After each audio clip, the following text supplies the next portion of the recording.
sunny with a slight chance of rain. Highs in the upper 40s. Chance of precipitation.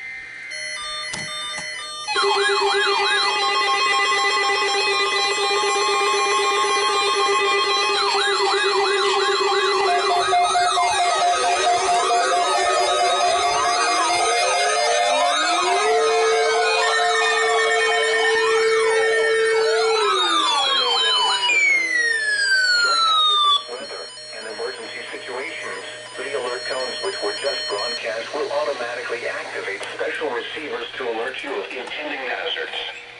This test is normally conducted weekly around 11 a.m.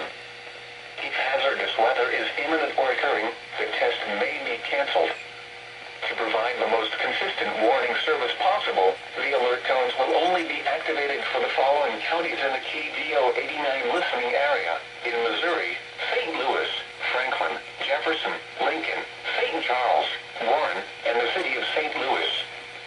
In Illinois, Madison, Monroe, and St. Clair.